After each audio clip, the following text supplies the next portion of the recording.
Hello viewers, আমাদের চ্যানেলটিতে আপনাদের সকলকে জানাই স্বাগতম। আপনারা যারা নতুন ইতালিয়ান ভাষাতে কথা বলা শিখতে চান তারা আমাদের আজকের সম্পূর্ণ ভিডিওটি একটু মনোযোগ সহকারে দেখবেন।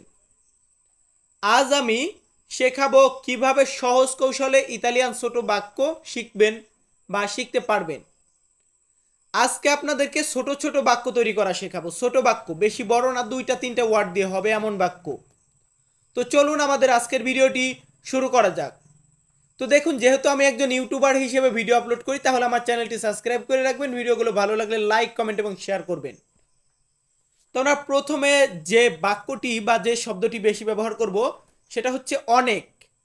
এই অনেক, এটাকে ইতালিতে বলা হয় মোলতো। তো এই মোলতো দিয়ে আমি বেশিরভাগই বাক্য তৈরি করব। যেমন ধরুন, আমি বলতেছি অনেক বড়, কোন একটা জিনিস অনেক বড়, এটা যদি আমি ইতালিয়ান ভাষাতে বলতে যাই তাহলে আমাকে এইভাবে বলতে হবে মোলতো গ্রান্দে। মোলতো গ্রান্দে মানে অনেক বড়। মোলতো মানে অনেক, আর গ্রান্দে মানে বড়। মোলতো গ্রান্দে অনেক বড়। এর পরবর্তীতে একটি বাক্য আছে অনেক ভালো। কোন একটা জিনিসকে যদি আমি অনেক ভালো বলতে যাই তাহলে আমরা বলবো মোলতো বেনে। মোলতো বেনে। বেনে মানে কি? বেনে মানে ভালো, মোলতো মানে অনেক, তাহলে অনেক ভালো, মোলতো বেনে। এমনই কমনগুলা শেখেন আগে, তারপরে আনকমন বাক্য বলেন। আগে কমনগুলা শিখবেন। ধরুন, কোন একটা জিনিসকে আমি বলতেছি অনেক সুন্দর। তো যে অনেক সুন্দর, এটা যদি আমি ইতালিয়ান ভাষাতে বলতে যাই আমাকে বলতে হবে মোলতো বেল্লো। মোলতো বেল্লো মানে অনেক সুন্দর। সুন্দরকে বলবো বেল্লো, ভালোকে বলবো বেনে।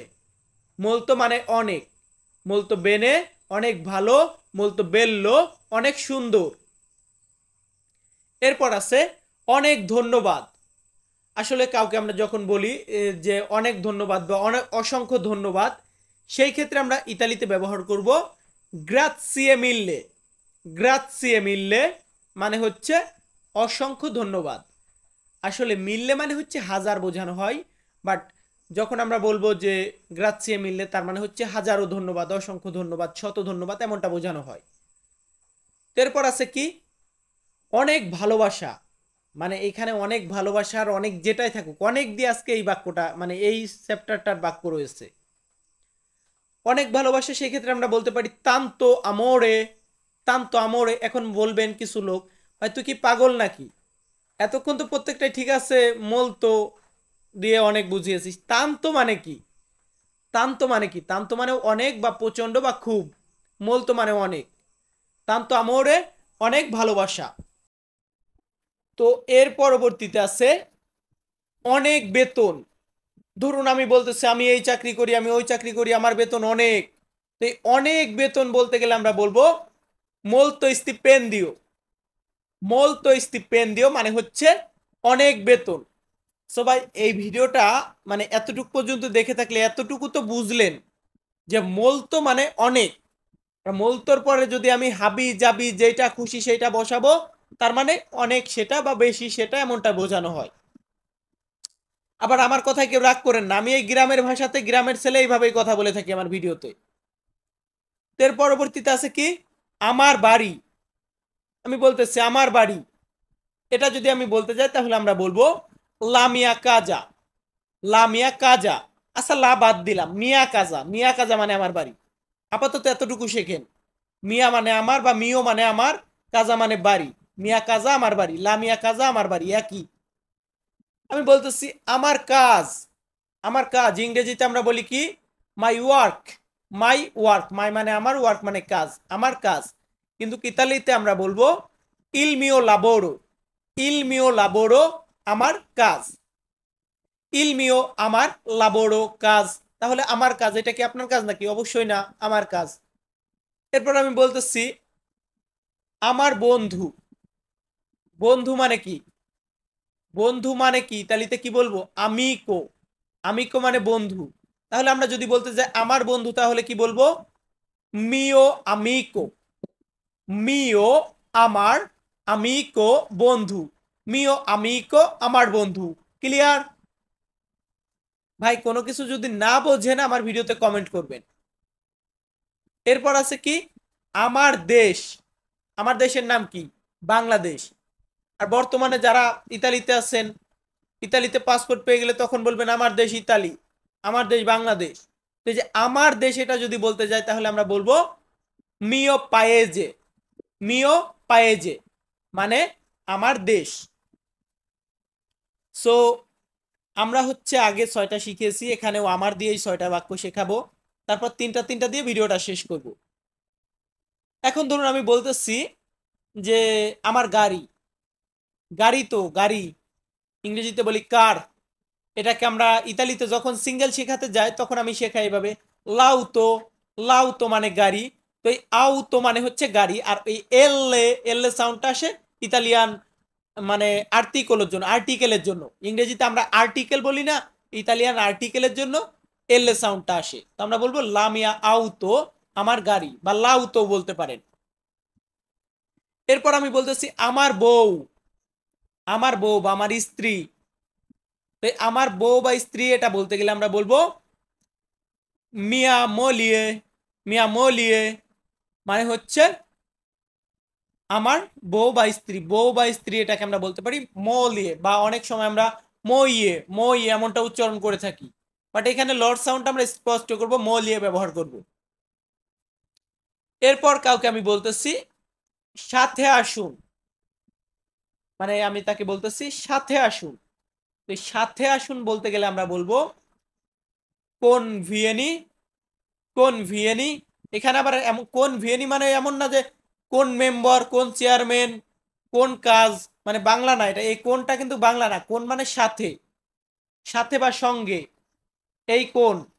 আর ভিয়েনি মানে কি আসা, মানে আসুন আপনি, এমনটা। তাহলে কোন ভিয়েনি, সাথে আসুন। তারপর আমি বলতেছি তোমার সাথে, তোমার সাথে এটা বলতে গেলে আমরা কি বলবো? আমরা বলবো কোনতে, কোনতে মানে হচ্ছে তোমার সাথে।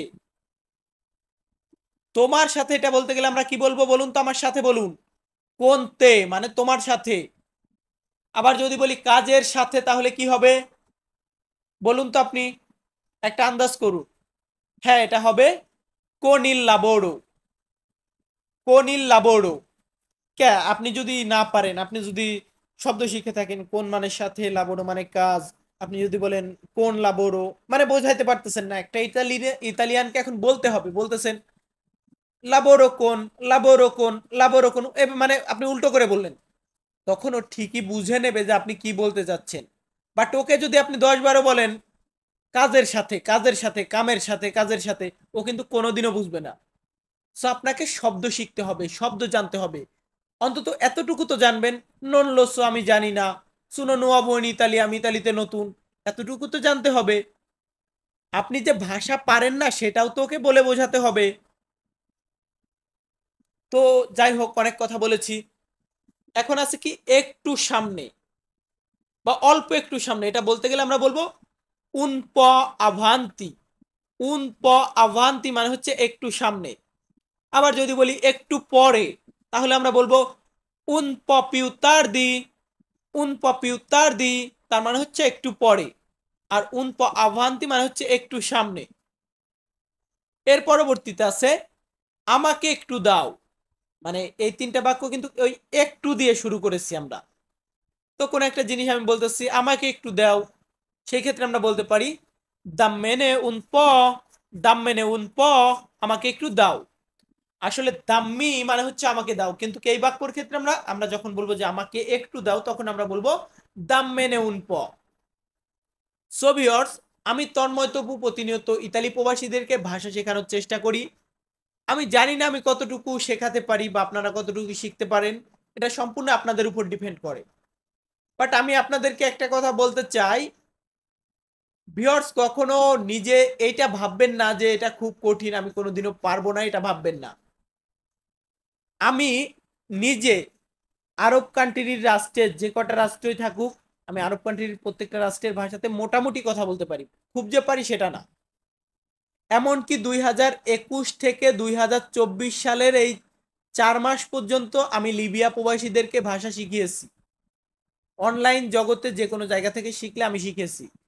তার পরবর্তীতে আমার আজকে থেকে 3 মাস আগে চ্যানেলটা হ্যাক হয়ে যায়। তো তার পরবর্তীতে তন্ময় তপু অফিসিয়াল ইউটিউব চ্যানেলটা ওপেন করি। তো আমি কিন্তু কার্বিতে কথা বলা শিখেছি, তারপর ইতালিয়ান ভাষাতে কথা বলা শিখেছি, এটা কিন্তু চেষ্টা করেই। আমি পেরেছি, আপনিও পারবেন।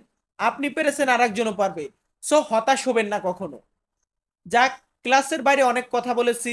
আবার অনেকে বলবেন নিজের প্রশংসা করেছো তুমি, বাট এটা কিছুই না। আমি আপনাদেরকে চাই যে আপনারা আমার কথাগুলো শুনে মোটিভেট হন যে না, আমি শিখবো, শিখতে হবেই। আমি এতটুকুই চাই। আমি চাই আপনি শিখুন, সেটা আমার ভিডিও দেখে হোক আর একজনের ভিডিও দেখেই হোক। সো ভিউয়ার্স, অনেক কথা বললাম। সকলে ভালো থাকবেন, সুস্থ থাকবেন। আবার দেখা হবে নতুন কোনো ভিডিওতে। ধন্যবাদ।